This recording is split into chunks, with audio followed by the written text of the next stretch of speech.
10년 전 서울 송파구 석촌 지하차도에서 발견된 땅꺼짐과 동공. 서울에서 땅꺼짐 현상에 대한 심각성이 처음으로 제기된 사고였습니다. 이후 10년간 서울에서 발생한 땅꺼짐 건수는 모두 200여 건. 2016년 57건으로 정점을 찍은 후 차차 줄어든 모습입니다. 서울시가 지표 투과 레이더 GPR 탐사 등을 통해 2014년부터 모두 7,000개가량의 공동, 땅속 빈 공간을 발견해 복구한 결과입니다. 전국적으로는 2년 전 강원도에서 대형 땅꺼짐으로 편의점 일부가 무너져 내린 것을 포함해 매년 100건 이상, 많을 때는 200건 넘게 땅이 주저앉은 해도 있었습니다. 상수도나 하수도나 또는 그 열수송관 같은 것이 이제 문제되는 것이 거기서부터 누수가 생깁니다.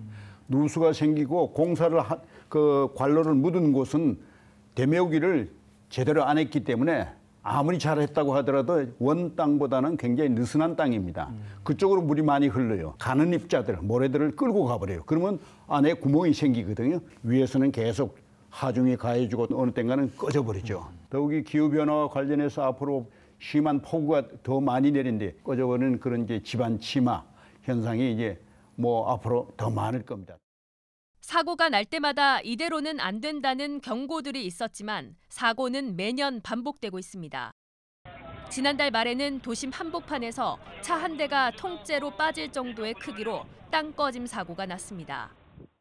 올 들어 서울에서 깊이 1m, 넓이 1제곱미터 이상의 땅꺼짐은 13건 일어났습니다.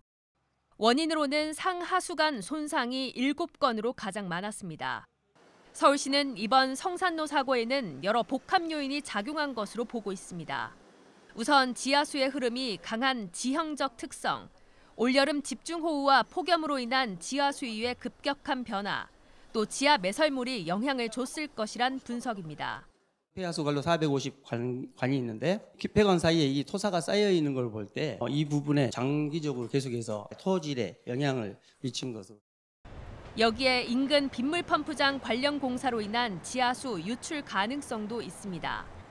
빗물 펌프장으로 연결되는 관로 공사를 현재 하고 있습니다. 지하수 이쪽으로 이 공사로 인한 영향도 일부 있을 수 있다.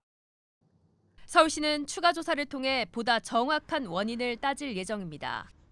해당 구간이 특이한 점 중에 하나는 지난 5월 달에 저희가 집안에 대한 GPR 탐사 장비를 통한 탐사를 했습니다. 특별하게 집안에 동공이 발생하거나 그렇지 않았습니다. 그 몇 개월 사이에 나타났는지 이런 부분도 추가로 저희가 성산로 지하 매설물을 모두 조사하고 인근 빗물 펌프장 공사장에 대한 점검도 추가로 벌입니다. 비슷한 사고의 재발을 막기 위한 대책도 병행합니다. 집안 침하의 가장 큰 원인으로 꼽히는 노상하수관로 정비에 속도를 내고 굴착 공사장 주변 관리에도 더 신경 쓰겠다는 계획입니다. 현재 서울 시내 하수관로 56%, 상수관로 36%가 30년 이상 됐습니다. 서울시는 현재 GPR 장비가 지하 2m 이상의 더 깊은 곳에선 이상 징후를 찾기 어렵다는 점을 감안해 새로운 기술을 도입해 보완하고 올해 말까지 집안 침하 안전지도 개발을 앞당기겠다고 밝혔습니다. TBS 이민정입니다.